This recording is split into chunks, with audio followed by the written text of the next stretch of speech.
On October 4th, 1969, CBS aired the 4th episode of Hanna-Barbera's Scooby-Doo Where Are You? Mind Your Own Business.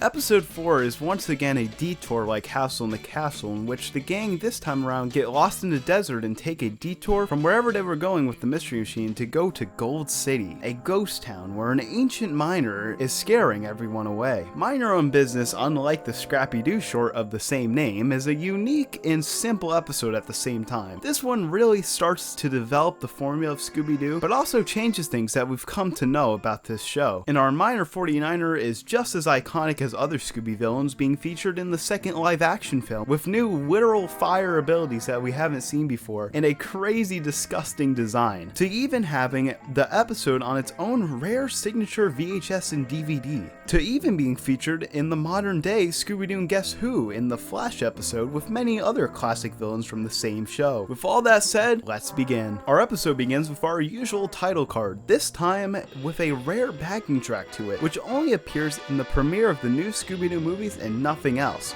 And it's a pretty good tune. Shaggy, due to his lack of navigation, leads the gang to the wrong spot of the desert, Gold City, because he was reading the map upside down. Upon arriving, the gang stop by the guest ranch for a place to stay in this ghost town. Once Shaggy rings the bell, a tall man named Big Ben welcomes the gang as the owner, who explains that they're the only guests here. Already, this episode is so much different than anything we've seen so far out of Scooby-Doo, and it's great. The new aesthetic and the western background music really add and really make this a somewhat comfy environment for the time being. The caretaker of the ranch, Hank, brings the gang to their rooms and tells them about the miner. The Miner 49er. An ancient prospector's ghost haunting the nearby town to search for the lost gold in the mines, and he's been scaring away all the guests, even Hank from time to time. With this newfound information, the gang know that there's a mystery to solve, so they go into the ghost town to take a look around, with Shaggy knowing exactly what they'll find. Like I know what we'll find. What? Ghosts. Even though we don't see the Miner 49er much in this episode, the times we do see him escalate the scare factor of this very simple villain, due to him popping in and out or just walking in the backgrounds where the gang just can't see him, which we'll see more of later. Moving on, the gang enter a western saloon, so Shaggy and Scooby go get a sarsaparilla. Spiderwebs.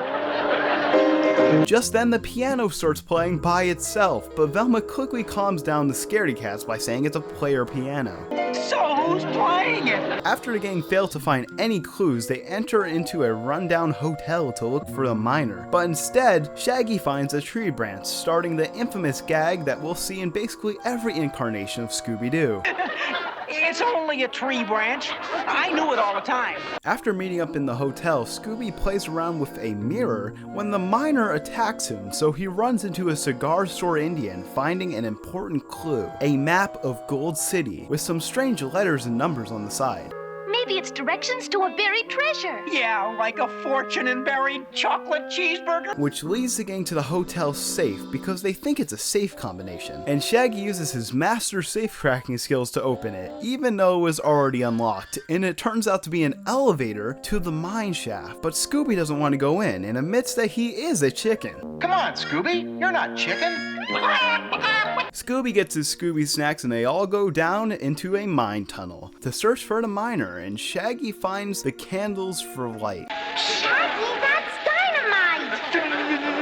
Dynamite! Causing an explosion in the mine, but the gang realize that the mine is being lit by lanterns, which means someone lit them. Just then they hear the miner moaning, just like Hank said, and I can't lie, it's pretty spooky. So for some reason, they split up in the mine after hearing all that. I'm liable to holler even if I don't find anything. Shaggy and Scooby, scared out of their minds, go to these doors to look for clues in a very classic and hilarious scene where they find the Miner 49er and run away. Fred and the girls explore a different part of the mine, and Fred falls from the rotting wood into flour and now looks like a ghost, but he's okay. Shaggy and Scooby are running away when they run into a ghost, Fred! Just when they think they're safe from that goony miner, he shows up right behind the boys in a minecart as they go down and around the mine with an early version of the door gag, but with minecarts, and it's pretty cool, and more gags ensue with barrels this time, and it's just funny to watch. Are you guys all right?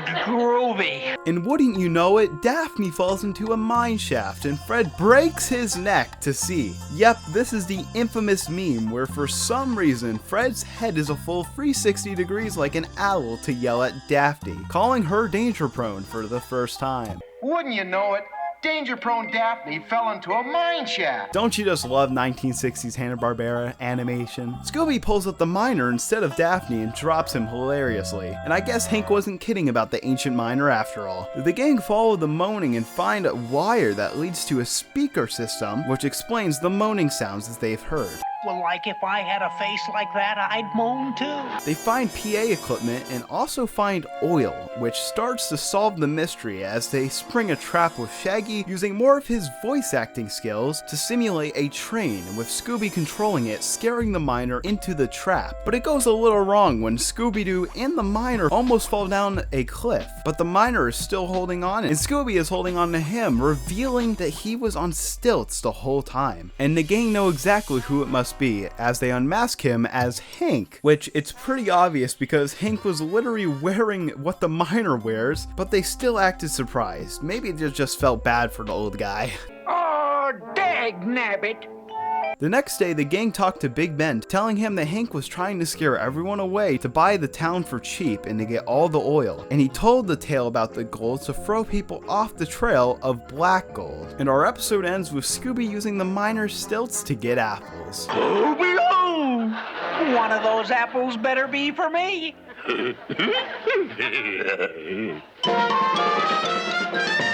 Mind Your Own Business definitely ranks lower for me, even though I do enjoy this episode a good amount. One of the big reasons for this is what most Scooby episodes live and die by, the villain. There are some upsides to the miner, mostly his lack of appearance, which adds to the intimidating nature of this 100-year-old miner seeking revenge, but it's a miner.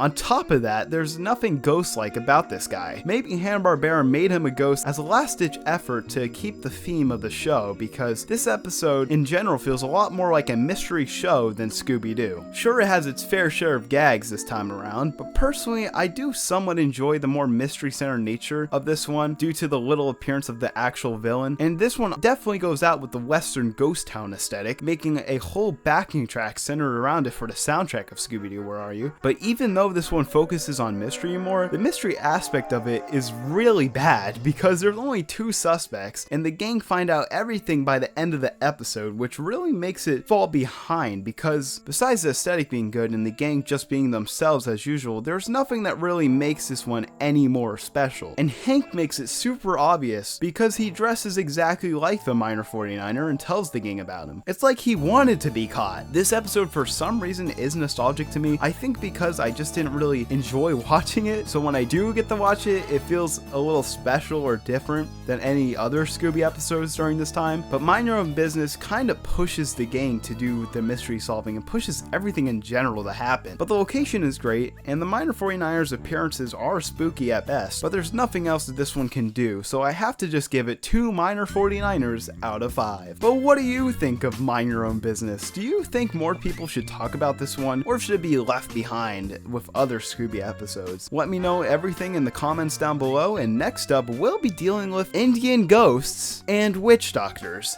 that like to steal dogs. It's gonna be crazy. So consider subscribing to join this cartoon community, and that's all. See ya!